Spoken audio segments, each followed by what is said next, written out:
So nice to have you back, Dmitry. Good to be And with you. I hope we're not going to have any sort of noise today. I hope so too. Did Yeah, everything I could. yeah. And let's get started, Dmitry, with I want to talk about the situation between Russia and NATO. But before that, we have something so strange going on in the Middle East. How do you find right now the way that Israelis are trying to attack Hezbollah by using these pagers, walkie-talkies, these bombing, these new type of bombings?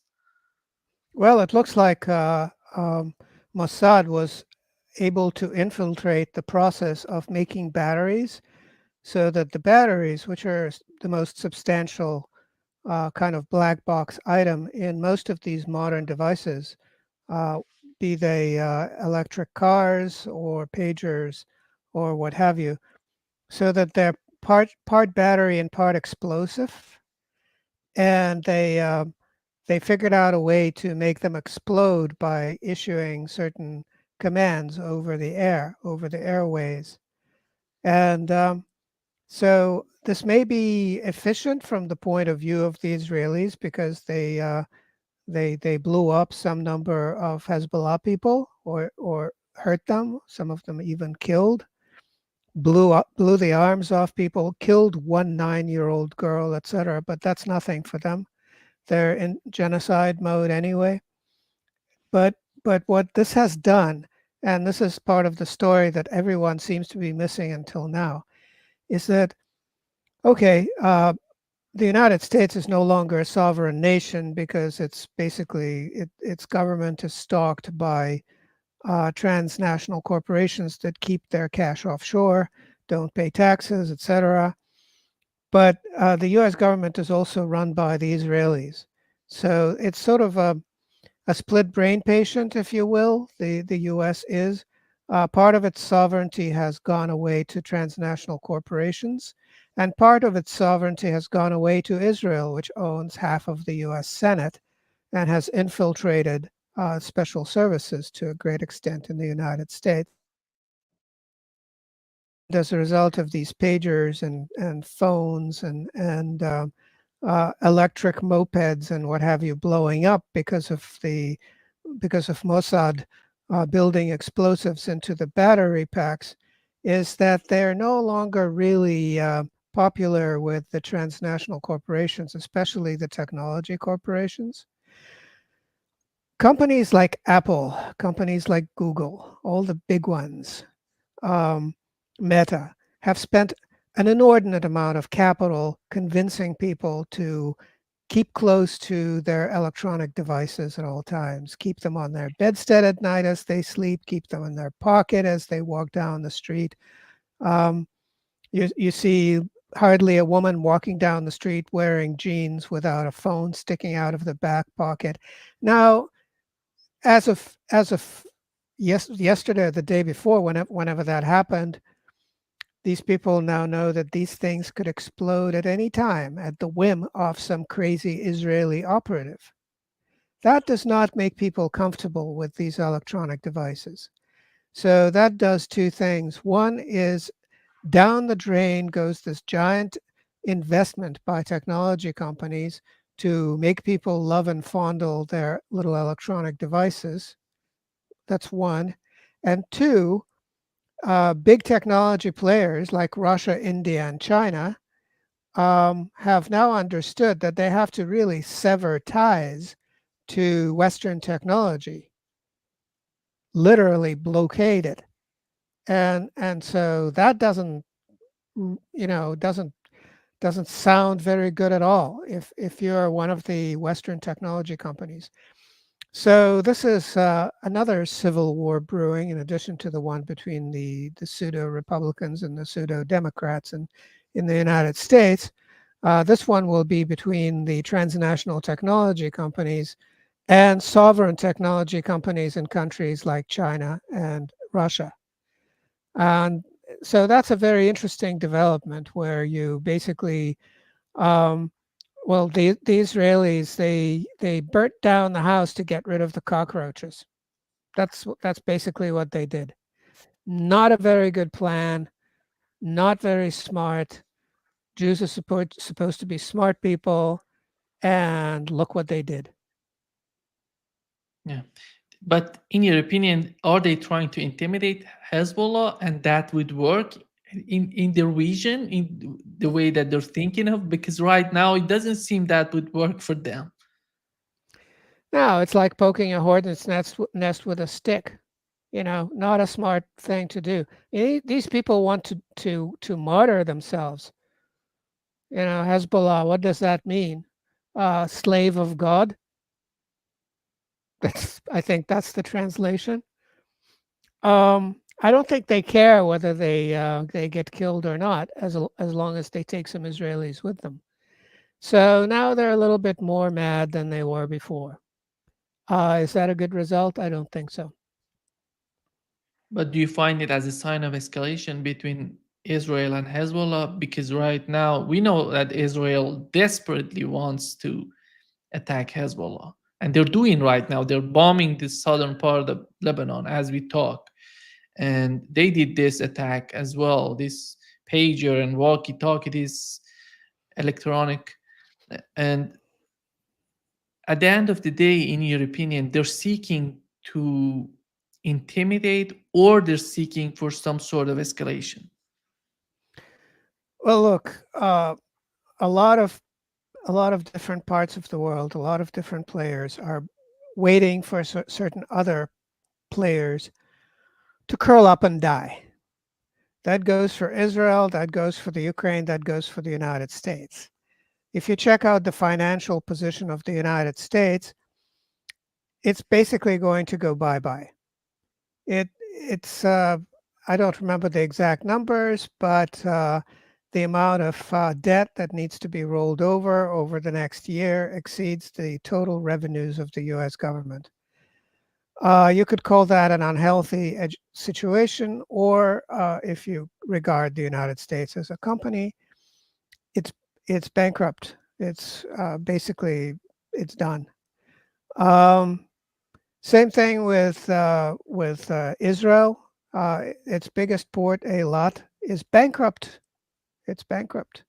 But shipments are not getting in because the Houthis are either threatening to kill them, or if that doesn't work, actually killing them as they traverse or attempt to traverse the Red Sea.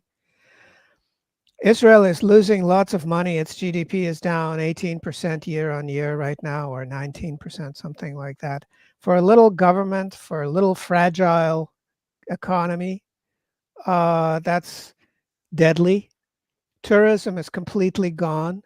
It's losing population because people realize what's going on, and the smart people are heading for the airport, especially the smart people with multiple passports. So Israel is being hollowed out. It's losing militarily. Uh, Everybody expects the United States to not be able to keep supplying it with weapons, as has already happened with the Ukraine. And so everybody wants to wait for these players to just croak on their own. That explains the stance that Iran has taken, where it wanted to, on the one hand, it wanted some kind of retribution, some kind of revenge. On the other hand, it realized that the best revenge is just sitting there and waiting for Israel to dry up and blow away. And so both Israel and the Ukraine are hatching schemes for some kind of a glorious death, as opposed to just drying up and blowing away, because there's just no glory in that at all. And that explains all of these absolutely desperate moves. We're going to see even more desperate moves uh, on on behalf of this trio: Israel, the Ukraine, and the United States. I wouldn't be surprised if the terrorists in Washington decide to blow up a truck bomb and kill Trump's entire family. After all, a third of the U.S. population is in favor of killing Trump, so why not proceed there? And after that, does the United States stay united or not? Probably not. Similar things happening with the Ukrainians. Similar things are happening with Israel. We should wait for more terrorism and more escalation from these players. Yeah. And talking about Ukraine and the situation that we're in Ukraine right now, how did you find this visit of Stormer to the United States? And in your opinion, it seems that they wanted to send long range missiles to Ukraine, Europeans. I'm talking specifically the United Kingdom and France. And as we've learned later, Stoltenberg, the Secretary General of NATO, was in favor of this decision. But it seems that the Biden administration was not totally in line with them, and they didn't decide to do that. How did you find it? Well, they're all playing this game of let's nod and say we did. And they could say, okay, attack Russia, and that would be kind of bad because here they are daring Putin to put an end to them, to their misery. That doesn't look very good. Or they could stand down, and that would look weak.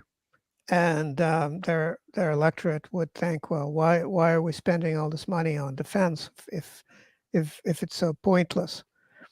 So their option is to do none of the above. So the Americans just aren't very sure, and let's think about it. That's their stance, and they could keep thinking about it until Biden is out of office or dead or whatever. And the Brits, their stance was, we'll pretty much wait for the Americans to give us the okay. And so the okay is never going to come. And in the meantime, there are even more ridiculous plans being sort of batted about. Zelensky has mapped out a road to victory, of all things, just absolutely ridiculous, just to have something to talk about. And of course, this road to victory involves I don't know uh, what kinds of strikes against Russia. And meanwhile, the people who are trying to recruit or basically grab people off the street and threaten to kill them unless they go to me. That whole effort is going worse than ever because the cars of the recruiters are getting torched. Now it's dozens of cars all over the Ukraine every night going up in flames. So these people are now going around on foot and actually physically dragging people to the recruitment offices. And the number of people who just basically get delivered to the front line and then walk away is going up and up and up. So it doesn't look like victory, but they're going to talk about their plan for absolute total victory over Russia until somebody with a hook reaches from backstage and pulls them off by the neck. You talk about the victory plan on the part of Zelensky. They're asking. They were talking with the Biden administration. But one of the points that was mentioned in this that Zelensky and his administration, they're waiting. They're asking for some sort of invitation for Ukraine to be part of NATO before Biden leaving office in the United States. Do you think that Biden would do that for them? No, no. I don't think anybody is that insane. I don't think even Biden, in his delicate state of mental health, would go for accepting into NATO with all of the responsibilities of NATO membership, a country that is freshly defeated and freshly defeated after being trained and equipped with NATO weapons and to NATO standards and helped with all kinds of mercenaries and private military companies. This is the latest an American private military company, blundered into the Kursk region and got decimated by the Russians within hours of reaching their destination. So even that's not helping. And the Russians are really just having a field day perfecting their weapons systems and are using the Ukrainians for target practice. They now know how to destroy just about every piece of NATO armament that's out there without putting any of their own military assets at risk. So that's a beautiful scenario as far as Russia's concerned. There'll be lots of weapons sales coming along shortly, and plus the victory. And there's a major date coming up, the 80th anniversary of World War II victory on May 9th of 2025, with a big, huge celebration in Moscow. And taking over and just completely destroying the Kiev regime and having the Americans sort of walk away and pretend that the Ukraine never existed anyway would be icing on the cake as far as the Russians are concerned. So things are going in that direction, and that's fine for Russia, and that's terrible for the United States. So what is the United States going to do? Escalate and lose everything, or cut its losses as it always does? After all, the United States always fights wars for money. So what money is there in the Ukraine? Yes, BlackRock has bought up all of this real estate and a few other major American investment companies. But those deeds are going up in flames as they speak. You know, that those deeds that they somehow procured without gaining any kind of a consent from the Ukrainians themselves as to the sale of their sovereign land to foreign entities. I don't think that those deeds are going to be worth anything at all. So might as well write that off too. And you know, it's a sad story, but cutting their losses is something that Americans know how to do. So that's what I would expect them to do. And how about the European Union right now? Do you think that do you find any sort of unity in terms of sending long range missiles to Ukraine, or it's just about France and United Kingdom together wants they want to do that, and Germany, because we haven't heard from Germany so far specifically about this issue. Well, look, they would love to continue serving their American masters, the people in power, that is, because that's what they've been conditioned and trained to do. That's all they know how to do. On the other hand, they do have these pesky constituents in the countries in question, you know, the French people, the German people, the Brits, and they somehow have to take care of them, or at least pretend to. At least govern the place so that people just don't start dying in droves. And as it turns out, the United States has stopped selling liquefied natural gas to Europe.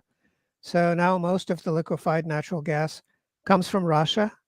So they shut down or blew up the pipelines, and now they're paying more for liquefied natural gas because that's better than not just going without and shutting everything down.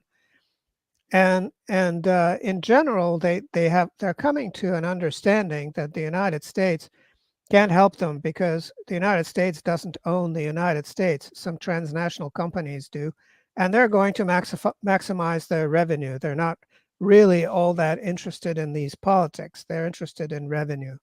So the reason that liquefied natural gas didn't go to Europe from the United States is there was more money to be made by shipping it to the Pacific Rim, to China and various other countries.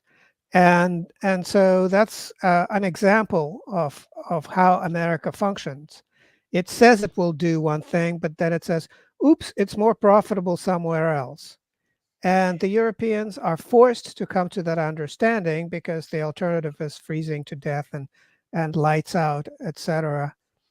And so taking the example of France, for instance, uh, it depends on nuclear power to a great extent from its rather elderly nuclear power plants, and it's the most dependent on Russian enriched uranium. It was enough for Putin to say, why are we selling these strategic assets to our enemies, to make the price of uranium go up appreciably.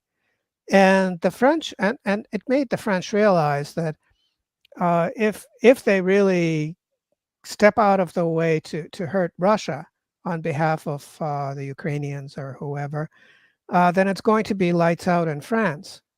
And that's going to be really, really bad for them. And that's going to make them, the elites, even less popular and cause even more political mayhem.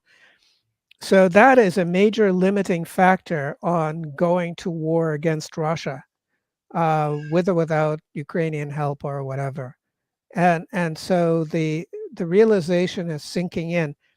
Now, Putin a little while ago stood in the arch of the victory arch that was built to commemorate the victory in the Napoleonic War, which was an interesting place for him to stand, and said that acts of war by launching long range rockets against targets in Russia proper, not the Donbass, not the formerly Ukrainian regions, would be an act of war, and there would be a response.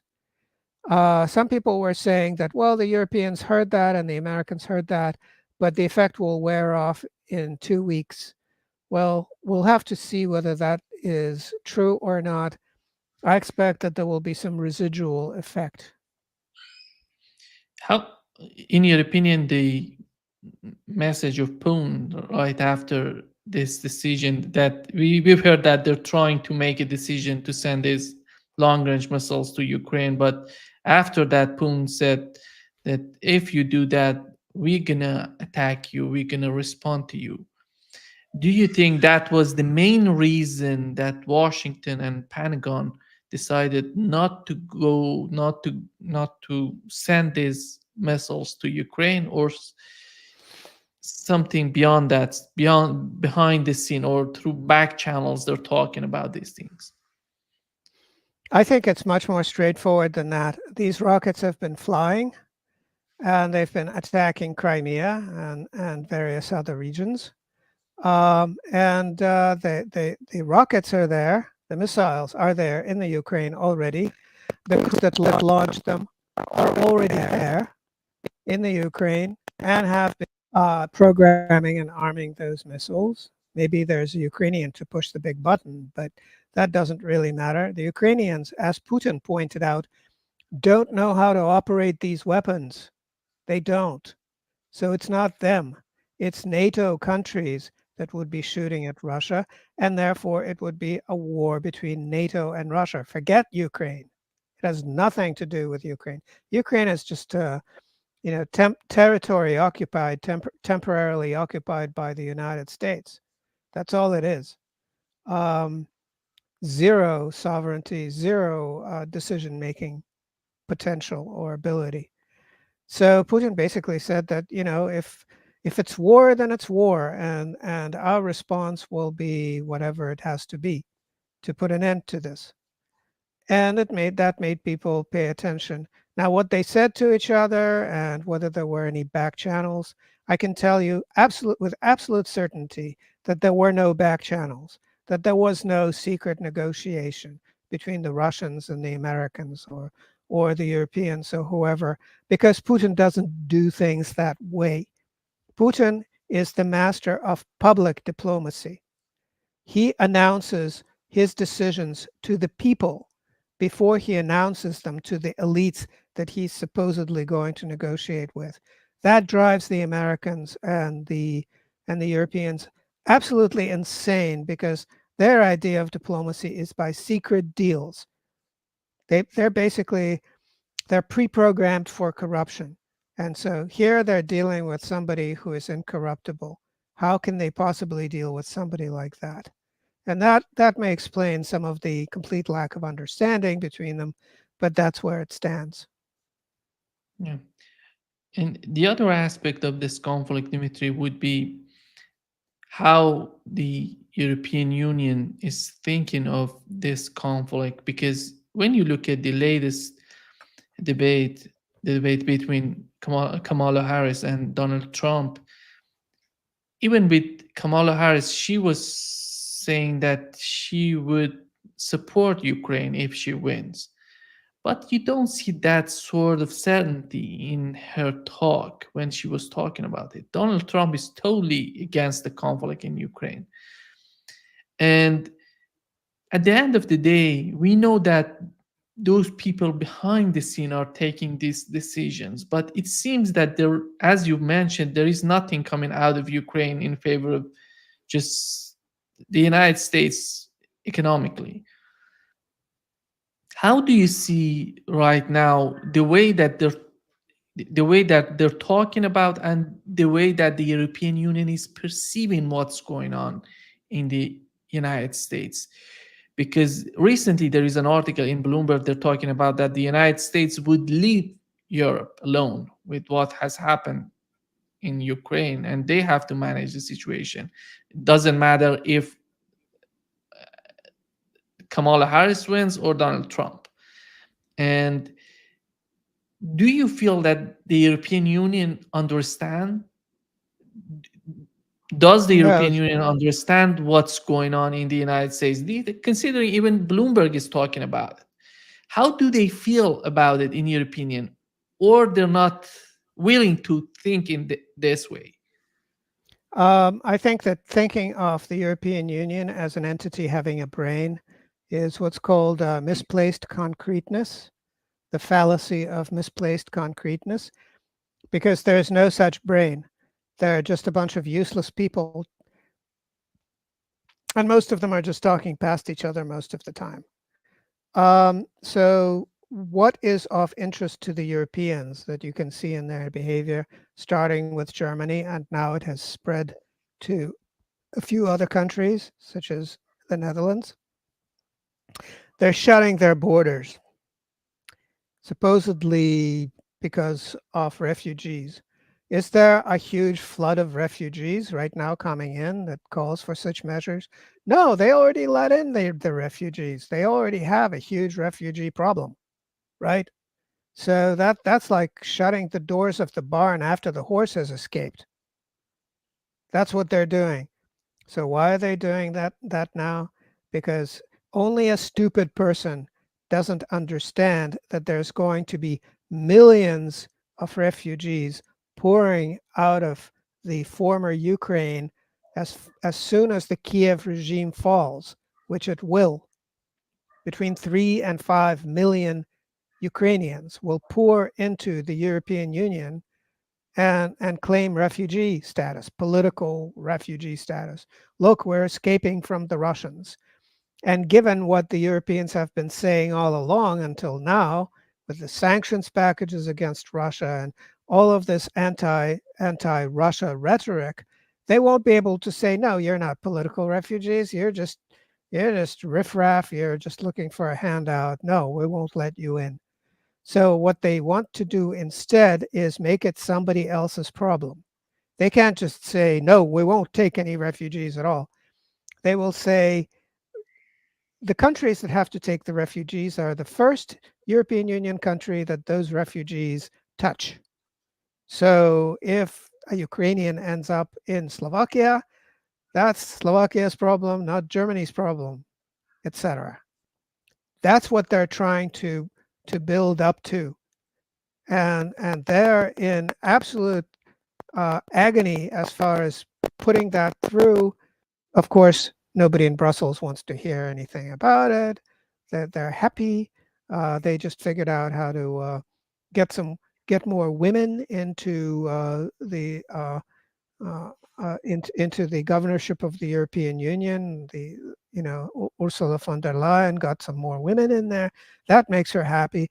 Next step will be to get some transgenders in there because that'll make her even happier. And so that's what she's interested in. She's not interested in suddenly pushing through emergency measures to deal with emigration, especially seeing as that has to be done by by European consensus. Everybody has to vote on it. And the thing is that, okay, Germany will vote on shutting borders and uh, making this new rule that wherever the refugees first land in the European Union, that's where they become refugees. That's where they're granted status. But all of the peripheral nations, Greece, Romania, Bulgaria, uh, Slovakia, Poland, they'll be up in arms about that because they don't want those Ukrainians. In fact, they would like to kick out the Ukrainians that they already got because they don't get along with them. So that's what's going on with the European Union, and that's going to be the big issue. The big problem is 3 to 5 million Ukrainians, possibly more, that probably would have some kind of criminal proceedings against them by the Russians if they stick around. Whereas if they manage to insinuate themselves into the European Union, they become political refugees as opposed to terrorists. Big difference. Um, and so a lot of people will try to do that. Yeah. Another outcome of this conflict in Ukraine was they were talking about that how Russia and China are getting closer to each other. And right now, Bloomberg reported that the United States, together with the United Kingdom, are concerned about a possible nuclear deal between Iran and Russia. And do you think that do you find these concerns legitimate? No, I don't find these concerns legitimate. They're trying to generate some kind of energy by flapping their lips. That's all that means. Uh, Iran has a standing fatwa against nuclear weapons. What more do you need to know? Which part of the which part of the Iranian government will violate the fatwa first? Tell me that. Which Iranian official is going to violate the fatwa in international negotiations with Russia? Is there such a person? I doubt that such a person exists. Therefore, this is just noise. Yeah. But in your opinion, what's going on between these three countries, Iran, China, and Russia? And is it possible for the United States to make some sort of division between them, or it's totally out of hand of the United States, considering what they can do with India, what they can do with Turkey, and all these players that are still playing in their hands? Well, look, you have two countries that are symbionts. So Russia has a huge market for all kinds of things that the Chinese make. China is a huge market for all kinds of things that the Russians make. Um, and they work together, they trade in their own currencies, completely circumvented the US dollar and the euro in trade. Their big plan is to sign lots and lots of agreements and grow their bilateral trade by huge amounts, which is what they're doing. There are lots of contacts on the level of culture and education. Um, St. Petersburg is a university city. Lots of universities here.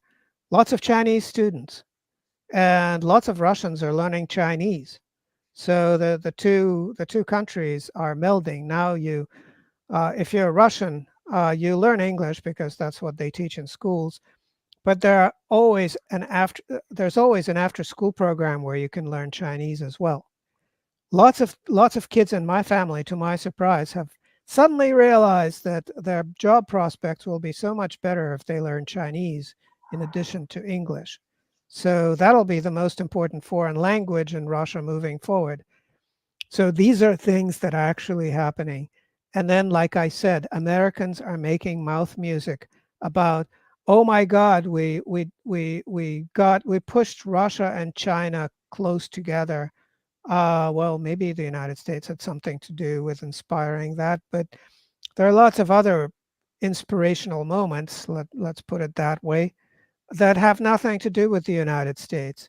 And when the Americans say, well, we have to somehow, that vice president guy, Trump's vice president pick, JD said Vance. that JD Vance, yeah, um, he's. I'm surprised that he even opens his mouth about these things. I has he been to China or Russia? Uh, you know, does he know those languages? He seems like a bit of a hick. But anyway, he goes on about how Ukraine doesn't matter, but what we should really be doing is driving a wedge between Russia and China. And both the Russians and the Chinese look at him and think, cuckoo, empty head, has nothing to do with reality. Yeah. How do they find it, the new president of Iran in Russia? And do they really think that Iran is changing any sort of policy, or they're pretty same as they were before? Well, I forget his name, but first act in His, office was to his say name that is nothing. his name is Masoud Pezeshkian. Pezeshkian. Pezeshkian, Pezeshkian, yes. Yeah. I thought he was Armenian at first, but It's Iranian. he's Iranian. So Pezeshkian, first thing he said was that he wasn't going to change anything after Raisi. Things would stay the same. And then after that, he followed up on that promise by doing exactly that, not changing anything. So all the deals that were moving through, an entire raft of bilateral deals between Russia and China, they're moving through. So a lot of very seemingly tricky things like Russia farming out weapons manufacturing to Iran. That's moving through. So nothing has changed, nothing at all. Yeah.